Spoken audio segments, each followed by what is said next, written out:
দেখেন, আমরা যে দুজন সহোদরের কথা বলছি তারা দীর্ঘদিন একটা দেশে ছিল, ইরানে ছিলেন।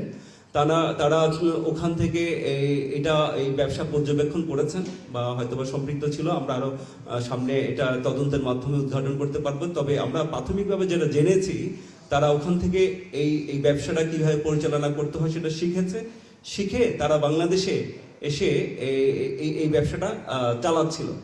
এই ব্যবসাটা যে বিভিন্ন ধরনের দেশ থেকে সংগ্রহ করে অনলাইন প্ল্যাটফর্মে, বিশেষ করে যেটা বললাম আমরা যে সীসা বার এবং বিভিন্ন কুরিয়ার মাধ্যমে তারা পার্সেল দিয়ে এই ব্যবসাটা করছিল।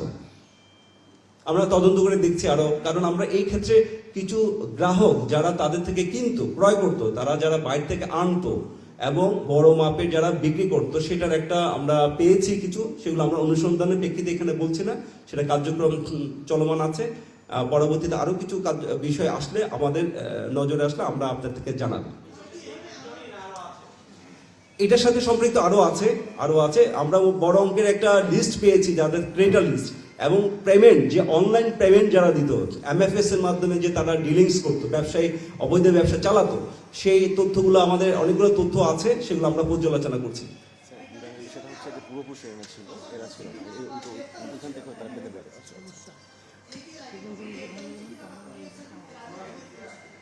হ্যাঁ, আমাদের দেশে আপনারা দেখেন কুরিয়ার সার্ভিস কিন্তু এই যে মাদক চোরা কারবারির একটা মাধ্যম হিসাবে ব্যবহার করে থাকে।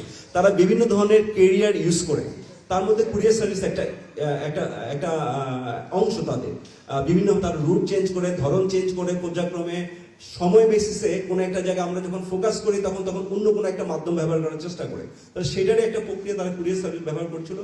আর যে দুজন বললাম যে ওরা ইরান থেকে আসছে, তাদের পূর্বপুরুষ আমাদের যতটুকু জানা আছে, তথ্য আছে, পূর্বপুরুষ ইরানে ছিল। তারা পরবর্তীতে ওখানে গিয়ে এটা লব্ধ করে এই ব্যবসাটাকে, তারপরে বাংলাদেশে এই ব্যবসাটা করে যাচ্ছিল তারা।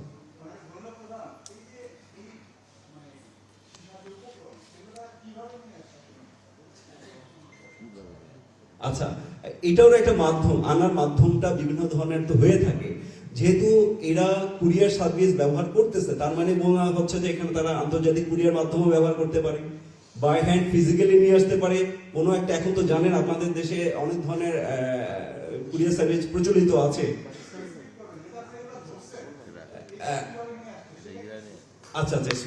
আচ্ছা, ঠিক আছে। এটা আমাদের এখনো পর্যন্ত যেটা তথ্য আছে, তারা অনলাইন প্ল্যাটফর্ম এবং ফিজিক্যালি নিয়ে আসছে বিভিন্ন দেশ হয়ে আর কি। ঠিক আছে, এটা ছাড়া আরো যদি একটু বিস্তারিত বলতে চাচ্ছে আমাদের ডিডি মেহেদী সাহেব আছেন, উনি একটু বলবেন এই বিষয়ে। তদন্ত সময় আমরা জানতে পারবো আসলে কিভাবে তারা নিয়ে আসে, কিন্তু প্রাথমিকভাবে তারা আমাদেরকে জানিয়েছে যে বিভিন্ন সময় বিভিন্ন মানুষ যখন এয়ারপোর্টে আসে, তাদের পরিচিত বন্ধু বান্ধব তার কাছ থেকে হয়তো তারা কোনো সময় অল্প করে তারা কালেক্ট করেছে, এখানে 1 কেজি 2 কেজি এরকম করে তারা মজুত করেছে। তাদের একটা সার্কেল আছে যারা ফ্রিকুয়েন্টলি ট্রাভেল করে, তাদের মাধ্যমে তারা এটা নিয়ে এসে মজুত করে, এটা প্রাথমিকভাবে তারা জানিয়েছে। তারপর আমরা তাদের মোবাইল ফোন ডিভাইস যেগুলো আমরা জব্দ করেছি, যেগুলো আমরা ফরেন্সিক করবো, আরো কি তথ্য বলতে আমরা ওই তদন্তকালীন সময় আরো বের হয়ে আসবে আসলে তাদের এই কথাটা কত সত্য আর কি। এইটাই আমি যেটা বলছিলাম, এটা তো কিন্তু ফিটিং করে রাখা আছে, এটা বিভিন্ন অংশ বিশেষ আছে। ঠিক আছে, এগুলো বক্স আকারে থাকে, বিভিন্ন অংশ বিশেষ এমন ভাবে করে আনে চালান, যেটা হয়তো বা নজরে আসার মতো না তারা। হ্যাঁ, এটা তো বিভিন্ন কৌশল ব্যবহার করে। একটা হচ্ছে কি, মানুষের মাধ্যমে যখন যাতায়াত করে, মানুষ আসা যাওয়া করে, তার মাধ্যমে আনে, কিছু আনে কুরিয়ারের মাধ্যমে আনে, কিছু করে সেন্ডার, অন্য কোনো সেন্ডার থার্ড পার্টির মাধ্যমে সেন্ডার যে ক্যারি করে, সেও হয়তো বা জানে না যে কি আনতেছে। তাদের একটা চক্র, সেটা বিভিন্নভাবে কৌশলে সেটা করে থাকে সাধারণত।